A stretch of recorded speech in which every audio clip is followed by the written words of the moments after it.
एक ऐसी जर्नी है ना ऑटिज्म स्पेक्ट्रम कि ये तो लाइफ लॉन्ग चलनी है। तो इसका मतलब ये नहीं कि हम खुश रहना छोड़ देंगे, हमें खुश रहकर साथ साथ बच्चे के अच्छी सी लाइफ स्पेंड करनी है और अपने को खुश रखना है, तभी हम सबको खुश रख पाएंगे।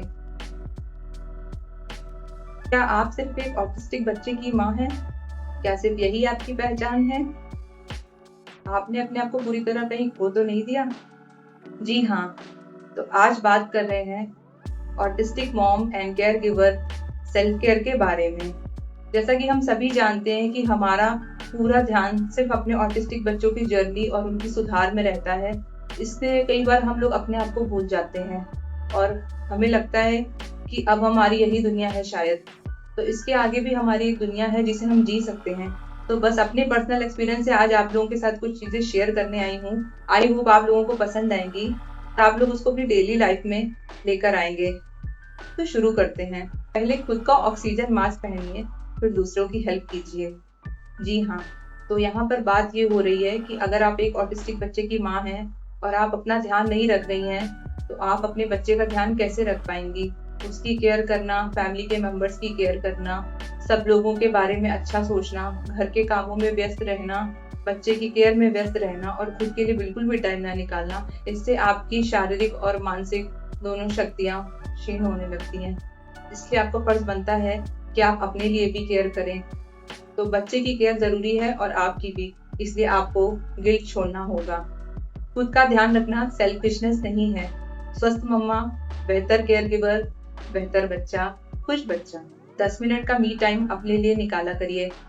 जब बच्चा टेम्पोलिन पे हो या बच्चा जिम बॉल पे हो या वो सेल्फ रेगुलेट कर रहा हो खुशी के साथ, तो उस टाइम आप 10 मिनट अपने लिए निकाल सकती हैं। आप अपनी मनपसंद चाय, कॉफी, नारियल पानी, जूस, कुछ भी सुकून से पी सकती हैं। अपना अच्छा सा मन पसंदीदा गाना लगाकर या खुद गुनगुना कर या फिर ऐसे ही ग्रीनरी देखकर आसपास अपने आंखों को, अपने मन को सुकून दे सकती हैं। पूरे दिन नहीं, सिर्फ 10 मिनट, ये आपको रोज करना है। बहुत सी मदर्स कभी कंधे में दर्द, कभी पैर में दर्द, कभी घुटनों में दर्द बहुत ज्यादा शिकायत करती हैं। कई लोगों को माइग्रेन होता है, एंजाइटी होती है, क्योंकि स्ट्रेस इतना ज्यादा होता है, बच्चे के मेल्टडाउन होते हैं और जब बच्चा मेल्टडाउन में जा रहा होता है तो उसे देख देख के हमारी भी एंजाइटी बढ़ जाती है। तो उसको हम कम तो नहीं कर सकते, पर हम अपने आप को बदल सकते हैं। ये हम योगा कर सकते हैं, स्ट्रेचिंग कर सकते हैं। रोज योगा स्ट्रेचिंग के लिए टाइम निकालिए, अपने को समय दीजिए। अगर आप लोगों को योगा और स्ट्रेचिंग से रिलेटेड कोई भी क्वेरी हो या पूछना चाहते हो तो आप कमेंट कीजिएगा, तो मैं उसके ऊपर भी एक वीडियो बना दूंगी। गहरी सांसें लीजिए, अपनी पूरी बॉडी में एक एक जो भी ऑर्गन्स है वहां तक अच्छे से ऑक्सीजन सप्लाई होने दीजिए, जिससे आपका माइंड फ्रेश होता है, आपको एंजाइटी कम होने लगती है और आपके काम करने की स्पीड डबल हो जाती है। दिन भर के जो भी टास्क होते हैं, जो भी आपको अगले दिन के लिए प्रिपरेशन करनी होती है, बच्चे का नेक्स्ट स्टेप क्या होगा, वो अभी क्या करेगा, तो उसके लिए आपके माइंड में क्लियरिटी आती है। इसलिए योगा स्ट्रेचिंग को अपने डेली लाइफ में जरूर ऐड करें। कुछ मम्मियों को वॉक करना पसंद होता है, बिल्कुल करिए। और अगर आपका बच्चा इतना स्थिर रह सकता है तो आप उसको साथ में वॉक करने लेकर जाइए।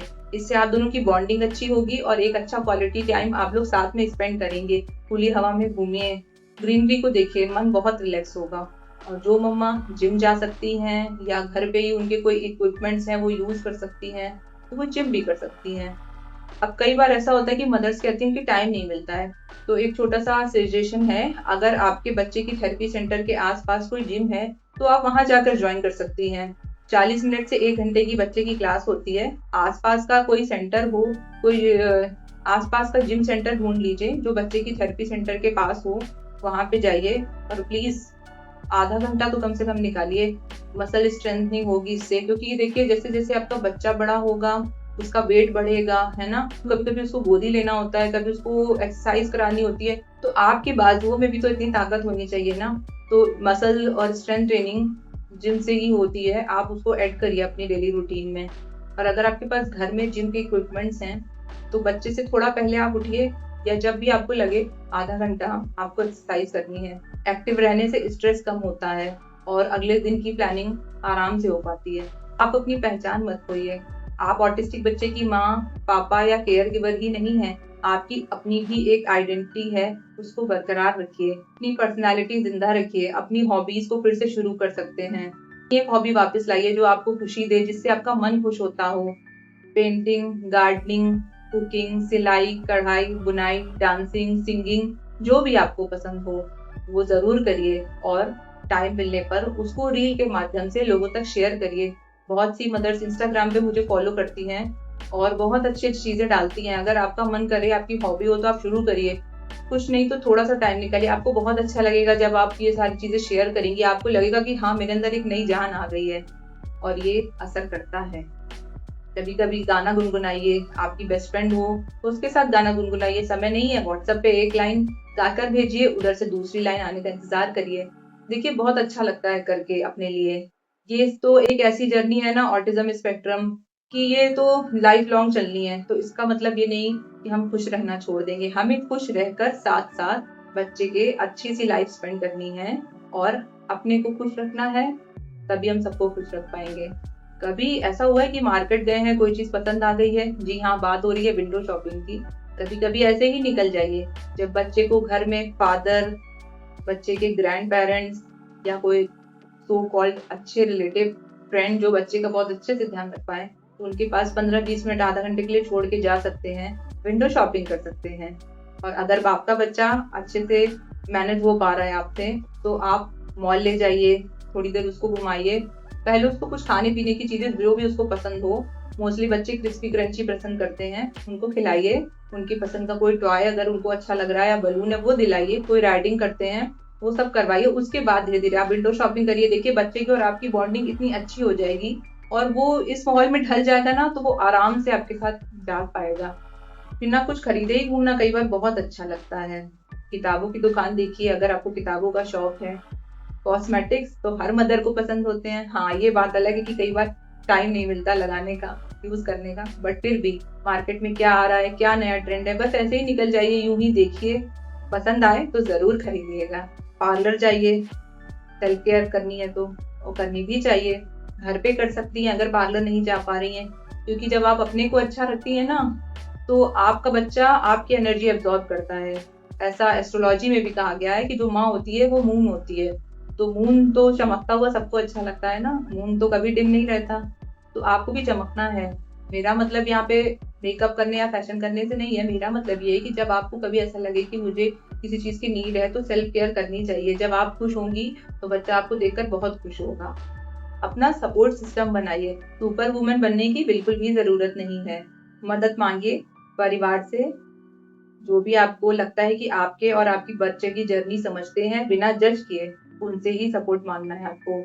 अगर किसी के पास थोड़ी देर बच्चे को छोड़ के जा सकती हैं, कोई आपके काम में हाथ बटा सकता है, बच्चे की थेरेपी, उसकी डाइट, इन सब में जो आपको सपोर्ट कर सकता है, उनसे सपोर्ट आपको लेना है। परिवार और दोस्तों से बात करें जो आपकी जर्नी को समझते हैं। सबके साथ नहीं शेयर करना है, जो जज नहीं करते, जो समझते हैं, सिर्फ उन्हीं के साथ। किसी के आगे आपको रोना नहीं है, आपको स्ट्रांग बन के खड़े होना है। क्योंकि देखिए ये जर्नी आपकी हमेशा चलनी है और आप जितना अपने आप को गिल्ट फील करेंगी, सामने वाला उसको वैसे ही लेता है। तो आपको स्ट्रांग बनना है अपने बच्चे के लिए।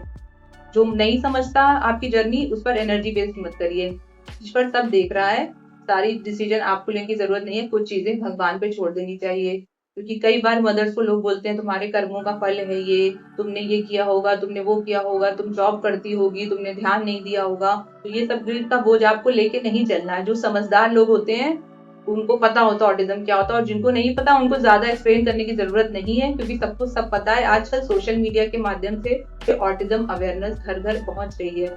और कोई ज्यादा समझना चाहता है तो उनको बोलिए कि इनको नेट पे जाके सर्च कर ले।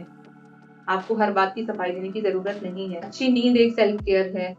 कोशिश कीजिए कि जब आपका बच्चा सो रहा है, कोशिश करनी है, कई बच्चे रात में नहीं सोते हैं, प्लीज उनको मैनेज करिए और उनके साथ साथ अपना भी सोने का टाइम फिक्स कर लीजिए। उनको सुलाने के बाद आपको सोना है और उससे थोड़ा पहले आपको उठना है, ताकि आप 15-20 मिनट, आधा घंटा अपने लिए टाइम निकालें। गर्म पानी पिए, सुबह उठकर थोड़ा अपना प्राणायाम करें। इससे आपको बहुत रिलैक्स मिलेगा और आप पूरे दिन के लिए अपनी एनर्जी को अच्छे से यूटिलाइज कर पाएंगी। मॉम गिल्ट को अलविदा कहें। जी हाँ, बहुत सी मदर्स के मन में होता है ना कि शायद मैं ही कोई कमी रख रही हूँ, शायद मैं ऐसा नहीं कर पा रही हूँ, शायद मैं वैसा नहीं कर पा रही हूँ।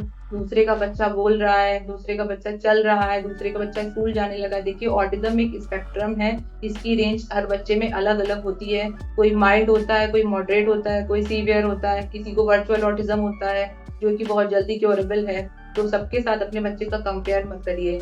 परफेक्ट पेरेंट कोई नहीं होता है, छोटे छोटे स्टेप्स सक्सेस देते हैं। कंपैरिजन नहीं करे, और कोई भी आपके बच्चे का कंपैरिजन करे तो आपको वहां से उठ जाना है, आपको सुनना ही नहीं है, क्योंकि आपको पता है ना आप क्या फील करी। जो आप लोगों की लाइफ में वैल्यू एड करे, आपको उनसे कुछ सीखने को मिले, वो आपके लिए कुछ अच्छा रास्ता बताएं, तो प्लीज उनका साथ जरूर दें आप, और उनको भी मौका दें कि वो आपके लिए कुछ कर सके। लेकिन हर किसी की बात आपको सुन के अपना मूड खराब नहीं करना है। छोटी छोटी जीत को सेलिब्रेट करें, बच्चे के छोटे छोटे माइलस्टोन को सेलिब्रेट करें। आपका ध्यान इस पे नहीं होना चाहिए कि क्या नहीं कर पा रहा, क्योंकि उसके लिए तो आप प्रयास कर ही रहे हैं। आपका ध्यान इस पे होना चाहिए कि आज मेरे बच्चे ने क्या अच्छा किया। और पूरे दिन में आपको सोते समय ये सोचना है, आज ऐसा कौन सा टफ टास्क था जिसमें मैंने हार नहीं मानी, मैं लगी रही, डटी रही, या मैं लगा रहा, डटा रहा और मैंने ये कर लिया। आज आपने कैसे टफ सिचुएशन से खुद को संभाला। बहुत दिन कभी कभी ऐसा होता है ना कि बहुत टफ डे होता है, लेकिन आप निकालती हैं अपने आप को उससे बाहर। क्या आपने कभी ये सोचा है? आप सोचा करिए, जब आप ये सब छोटी छोटी चीजें सोचेंगी तो आपके अंदर मोटिवेशन आएगा, कॉन्फिडेंस आएगा। और देखिए फिर जब टाइम पार हो जाएगा तो आप सोचेगी कि यार अभी मैं इस छोटी सी बात पे इतना परेशान हो रही थी, ये तो इतनी बड़ी बात थी ही नहीं। और ये भी एक अचीवमेंट है, क्योंकि जब आप अपने आप छोटी छोटी चीजों को सेलिब्रेट करने लगती हैं तो आपके लिए वो एक अचीवमेंट बन जाता है। आप अपने बच्चे की पूरी दुनिया है, पर आपके अंदर आपकी भी एक दुनिया है, और इस दुनिया को आपको ही सजाकर और संवार कर रखना है। टाइम टाइम पर मेडिकल चेकअप करवाते रहिएगा, क्योंकि आपके अंदर बच्चे को देखकर आपके अंदर भी सेंसरी सीकिंग डेवलप हो जाती है। जैसे ही बच्चा मेल्टडाउन में जाने वाला होता है, आपके अंदर एंजाइटी होती है, आपको लगता है बच्चा क्या करेगा, आपके अंदर भी उसकी तेज आवाज से रोना या उसकी मेल्टडाउन देख के घबराहट स्टार्ट हो जाती है। तो ऐसा ऐसा बढ़ते बढ़ते बढ़ते बढ़ते कई बार फीमेल्स में हार्मोनल इश्यूज डेवलप हो जाते हैं और उनको सही टाइम पे पता ही नहीं चलता है। तो जब भी टाइम मिले, 6 महीने में, साल भर में एक बार अपना मेडिकल चेकअप जरूर करवाएं, ताकि आप भविष्य में होने वाले बीपी, शुगर, थायराइड, इन सब को क्योर कर सके। और साथ में बने रहिए। और भी अगर कोई आपकी क्वेरीज हो, क्वेश्चंस हो, तो प्लीज कमेंट करिएगा। अगर आपको मेरा वीडियो अच्छा लगा हो तो मुझे इंस्टाग्राम और फेसबुक पे फॉलो करिएगा, और आगे भी बताइएगा कि आपको किस टॉपिक पे वीडियो देखना अच्छा लगता है। Thank you so much.